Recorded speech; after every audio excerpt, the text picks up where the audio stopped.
Então o capital delas é muito grande. Elas compram as pessoas e compram mesmo. Não compram pela pressão política como faz uma Globo, mas compram as pessoas, né? Subornam. Isso não é brincadeira, gente. Nós acabamos de aprovar, nós não, né? Eles aprovaram a fusão de duas empresas da Oi com a Brasil Telecom, mudaram a legislação a toque de caixa e não tenho a menor dúvida que vocês vão ver essas empresas na lista de maiores doadores de campanhas eleitorais agora. De todas elas, hein? Não tenho a menor dúvida. Aposto com você. Tá? Para você ter ideia, por exemplo, nós temos aqui a Telefônica. A Telefônica é dona da Vivo. E é meio dona da Claro, da TIM, perdão. E é dona da TVA também. Ninguém sabe, né? Que são nomes fantasias diferentes, mas é uma empresa só. Que é da Telefônica que é da Telefônica de Espanha, ou seja, não é do Brasil. Então faturam aqui, todo o capital faz para lá. Tudo que nós produzimos é transferido para fora do Brasil. Você tem a NET, certo? A NET é da Embratel, que é dona da Claro, que é dona do DTH da Embratel, que é dona da Globosat. Então nós temos 3 grandes empresas no Brasil neste universo de telecomunicações. Então o poder do capital ali não é brincadeira. Meu nome é Sidney, sou educador voluntário, participo da Escola de Família, participo do Freititos, grupo de estudos e futuramente sou estudante de biblioteconomia e ciências da USP, se Deus quiser. Minha pergunta é a seguinte, você já respondeu quase 3, mas uma eu vou fazer. Ultimamente eu estou acompanhando uma reportagem da Jovem Pan que os repórteres de futebol não podem entrar no campo. E todos nós sabemos que a dona do Campeonato Paulista é a Rede Globo. E a Jovem Pan entrou com a liminar e ganhou, né? E parece que os vereadores de São Paulo fizeram um projeto que os jogos de futebol tinham que ser até às 22 horas, e foi aprovado.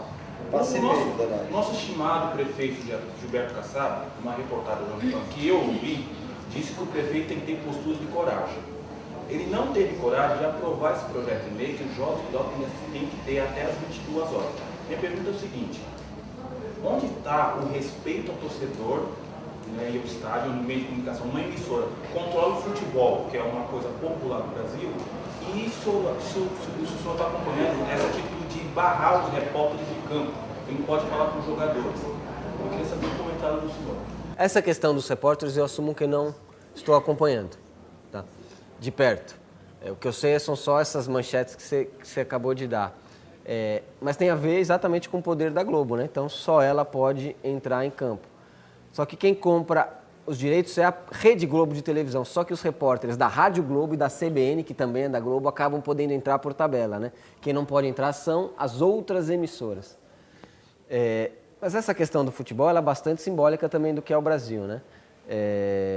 A Globo determina a tabela do campeonato, os horários dos jogos, os locais dos jogos, né?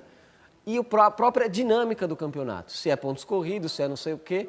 Se não tem um aval da Globo, as coisas simplesmente não acontecem. O que é essa história do campeonato de futebol aqui em São Paulo? É bastante simples, né? Quem vai em jogo de futebol sabe que o jogo acaba meia-noite, para sair do estádio meia-noite e 45, para chegar no ponto de ônibus 1h da manhã, e o metrô já fechou, né? E você simplesmente ou fica em casa, né? Ou você volta a pé para casa, ou você eu não vou falar a palavra, quase que eu falei, né? Ou você é um puta de um cara que gosta de estádio, eu gosto bastante de estádio, né? Ou você dá um jeito para conseguir uma carona, ou tem gente conhecida que volta às 5 horas da manhã, né? E os jogos antes eram 8h30 da noite, né? Agora, qual é o problema? O jogo só pode começar depois da novela, certo? Não vão parar a novela do meio, né?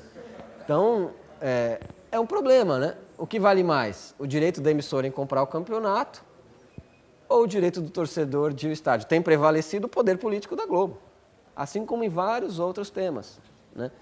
O Kassab vai assinar? Aposto com você que não.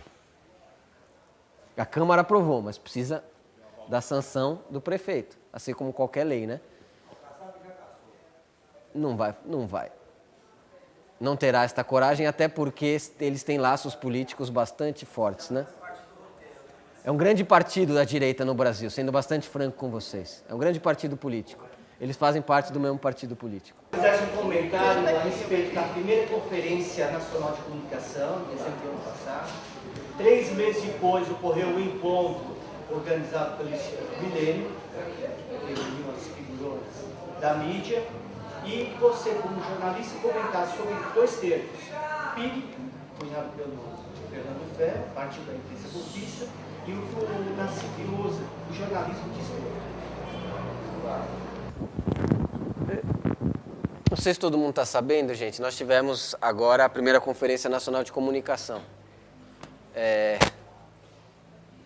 Desde o início do governo Lula, enfim, a primeira conferência foi a Conferência de Saúde, né, mas desde o início do governo Lula, essas experiências de conferências se radicalizaram, ou seja, começaram a acontecer num volume muito maior. Nós tínhamos tido até então conferências nas mais variadas áreas, né? A própria saúde já está em sei lá qual, 10ª, 11ª, educação, meio ambiente, juventude, a questão racial, Conferência Nacional de Mulheres. A única que não tinha acontecido até hoje era a Conferência Nacional de Comunicação. E por que não tinha acontecido? Porque até hoje, em primeiro lugar, a comunicação nunca foi entendida como um tema vinculado a direitos fundamentais, e por outro, porque a comunicação sempre foi apropriada pelas elites brasileiras, né?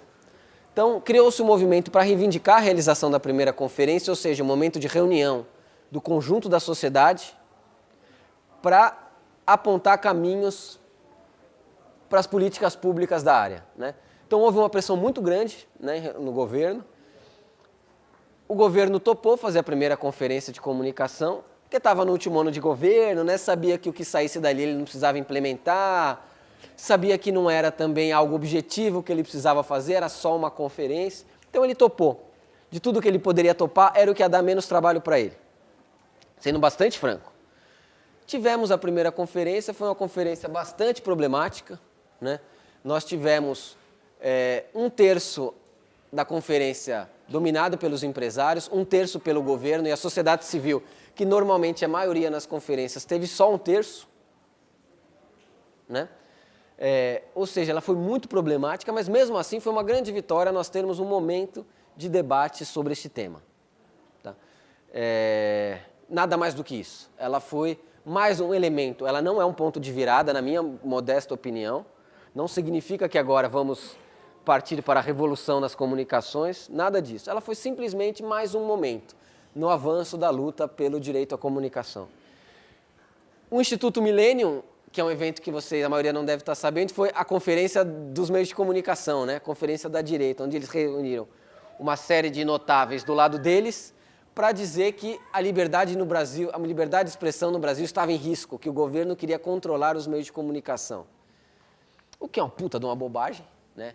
Por mais crítico que eu seja ao nosso governo, é uma grande bobagem. Nunca houve um governo que permitiu que eles dissessem tudo o que eles dizem, né, como o que nós temos hoje. Mas é uma luta política, né? Eles fazem aquilo para jogar no imaginário, especialmente no imaginário da classe média brasileira, que há um ambiente de controle castrista e chavista nos meios de comunicação brasileiros. Né? Faz parte da luta política, né? Eles vão dizer uma coisa e nós vamos ter que dizer outra. Isso não vai acabar agora, viu? Isso só tende a piorar a partir do momento que nós avancemos nas nossas conquistas. Esses termos aí que você apontou, o PIG, Partido da Imprensa Golpista, e um jornalismo de esgoto, são termos interessantes, né? Cunhados por jornalistas que eu respeito bastante, para definir a atuação da nossa grande imprensa, né? Porque a imprensa é uma instituição ampla, mas ele se refere às grandes corporações. Eu sou simpático aos 2 termos, acho que merecem ser difundidos, inclusive. Meu nome é Ricardo, eu moro aqui na região mesmo. A minha indagação, das informações que você traz para a gente, é o seguinte pensamento, assim. As garantias que você fala, tanto de saúde, quanto de educação, e aí essa importância que a gente tem que dar para a comunicação, porque eu vejo que isso está enraizado nesses outros, e não é visto como um direito à comunicação, assim como os outros de importância, que são coisas de base. Mas como dentro de projetos sociais como esse, a gente consegue pensar para fazer isso, porque normalmente o que a gente acontece, essas políticas, vem de cima para baixo, e aqui a gente propõe de baixo para cima. E aí eu queria saber qual que é a importância que você acredita dessa formação que a gente está tendo, porque eu e acho que vários outros jovens já formados aqui pelo Jamac também, não tem mais um olhar para a TV e consegue olhar que aquele cara não está fazendo um preconceito, uma discriminação. Porque hoje eu vejo que a TV, infelizmente, é a pedagogia para as crianças. Entendeu? A escola, infelizmente, escolariza muito pouco, e a TV faz isso com uma ferramenta muito grande, que é o audiovisual. Então eu queria saber como que você vê esse tipo de lei, assim, dessas atitudes que estão surgindo, são pequenas, mas que eu acho que é importante, porque eu acho que é por infiltração que a gente vai para esse sistema capitalista tentar pensar algo diferente. E uma outra coisa que eu queria deixar assim, para o Jamac, que eu acho muito importante, que assim, eu sempre estive nesse bairro e sempre fiz atividades, já ganhei vai, mas sempre produzi coisas longe, nunca próximo, perto de casa. E eu acho que assim, esse ponto de cultura vem com uma ideia muito legal, porque assim, já são coisas, acho que já estavam aqui, a gente só fortalece isso com a política pública, porque esses cafés acontecem, eles são deliciosos assim. Esse já é o terceiro que eu estou participando, então eu também queria elogiar o Jamac por essa atitude, por fortalecer esse tipo de iniciativa, que acontece muito pouco na nossa sociedade. Que eu acho que deve ser convidado mais gente, eu estou vendo que está cheio aqui, mas eu acho que a comunidade pode participar com mais fervor. Mas isso, assim, essa política, o que você acha de a gente estar indo por baixo para cima?